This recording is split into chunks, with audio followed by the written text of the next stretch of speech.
For advertisement, call 8125893028. Our Gmail maxtvtelugu@gmail.com. నమస్తే, welcome to max TV. నేను మీ శ్రావ్య.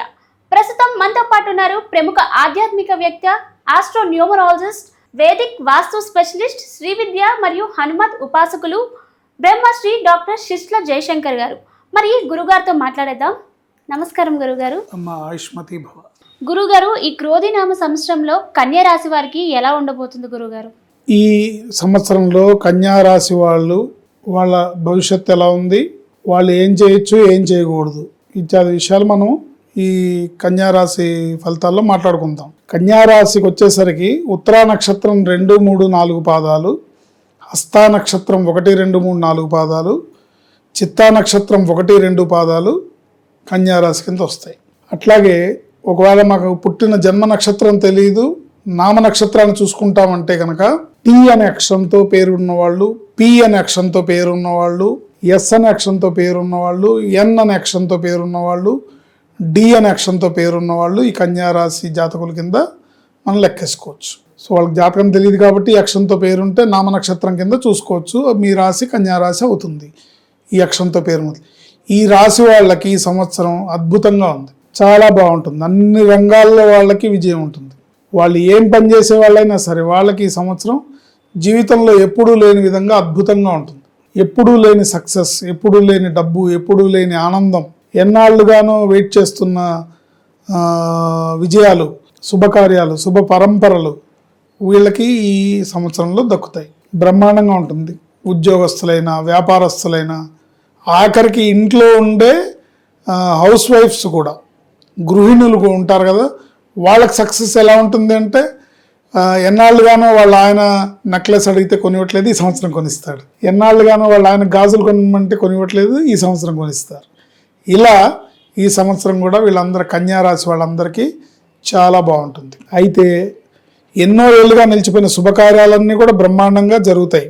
వివాహం కానీ, గృహ నిర్మాణం కానీ, లేకపోతే భూములు కొనుగోలు కానీ, ఆస్తుల కొనుగోలు, విదేశీయానము, ఆభరణాలు, వాహనాలు, ఒక్కటేమిటి మీ కలలన్నీ సాకారం అవుతాయి.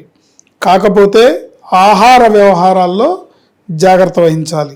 విందు వినోదాలు, పార్టీలు, పార్టీల్లో దుర్వ్యసనాల జోలికి పోకూడదు. సరదాగానే కదా అని కొంచెం అలవాటు చేసుకుంటే అది వ్యసనం కింద మారిపోతుంది. అందుకని దుర్వ్యసనాల జోలికి పోకూడదు.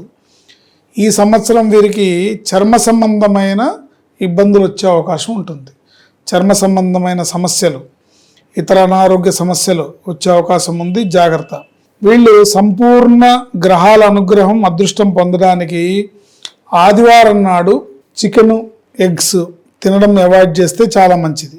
ఆదివారం నాడు చికెను, ఎగ్స్ తినడం మానేయాలి.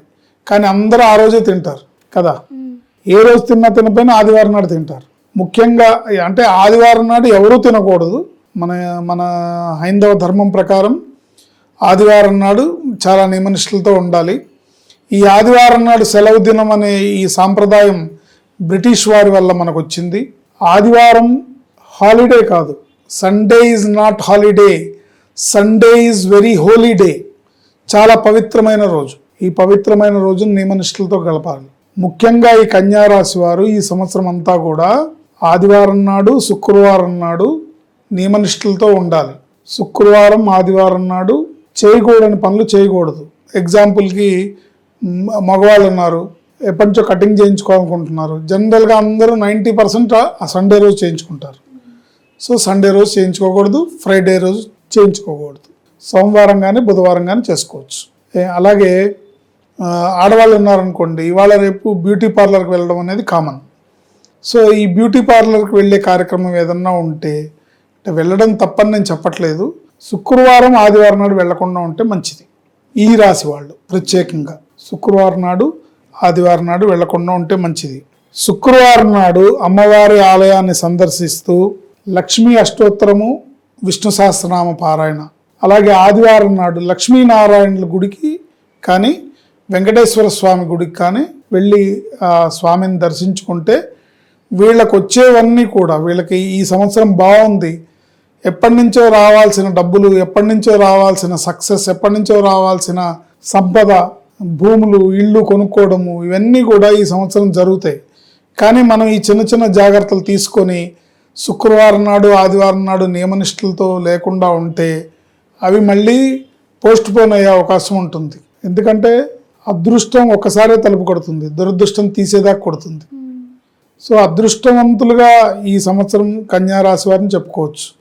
కనుక ఈ కన్యారాశి వాళ్ళు ఈ సంవత్సరం ఈ జాగ్రత్తలు తీసుకొని ఇలా ఉంటే వీళ్ళకి జీవితంలో ఎప్పుడూ లేని విధంగా సక్సెస్ వస్తుంది. ముఖ్యంగా ఆదివారం నాడు వీళ్ళు చికెను, ఎగ్ అవాయిడ్ చేయడం వల్ల నేను చెప్పిన చర్మ సంబంధిత సమస్యలు, చర్మ సంబంధమైన అనారోగ్యము, చర్మ సంబంధమైన వ్యాధులు రాకుండా ఉంటాయి.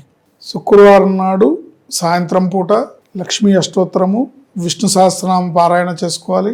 అవకాశం ఉంటే ఈ కన్యారాశి వాళ్ళు ఈ సంవత్సరం అంతా కూడా ప్రతిరోజు కూడా లక్ష్మీ అష్టోత్తరము, విష్ణు సహస్రనామ స్తోత్ర పారాయణ చేసుకుంటే చాలా మంచిది. ఆదివారం నాడు లక్ష్మీనారాయణుల గుడికి కానీ, అంటే విష్ణుమూర్తి లక్ష్మీదేవి కలిసి ఉండే గుడికి వెళ్ళాలి. లక్ష్మీనారాయణుల గుడికి కానీ, లక్ష్మీ నరసింహస్వామి గుడికి కానీ, వెంకటేశ్వర స్వామి గుడికి కానీ వెళ్ళి దర్శించుకోవడం వల్ల చాలా ఉత్తమమైన ఫలితాలు ఉంటాయి. ఈ రాశి వాళ్ళకి శని, ఆది, గురువారాలు బాగా కలిసి వస్తాయి. 6వ నంబరు, 9వ నంబరు లక్కీ నెంబర్లుగా చెప్పుకోవచ్చు. 6, 15, 24, 9, 27 ఈ తేదీలు వీళ్ళకి లక్కీ డేట్స్గా చెప్పుకోవచ్చు. వీళ్ళు ఈ శుక్రవారం నాడు, ఆదివారం నాడు పాటించాల్సిన నియమనిష్టలను పాటిస్తూ నేను చెప్పినట్టుగా దేవాలయ సందర్శన శుక్రవారం నాడు, ఆదివారం నాడు చేసుకొని నియమనిష్టలతో ఉండి చేయకూడని పనులు చేయకుండా ఉంటే తప్పకుండా ఈ సంవత్సరం వీళ్ళకి ఒక మంచి సంవత్సరంగా గుర్తుండిపోయే అవకాశం ఉంటుంది. ఈ సంవత్సరం మాకు బాగా కలిసి వచ్చింది అని వీళ్ళు భావించే విధంగా పరిస్థితులు ఏర్పడతాయని చెప్పడంలో ఎటువంటి సందేహం లేదు. మ్యాక్స్ టీవీ వ్యూయర్స్కి చాలా మంచి సమాచారం ఇచ్చారు గురుగారు. ధన్యవాదాలు. ఆయుష్మతి భవ.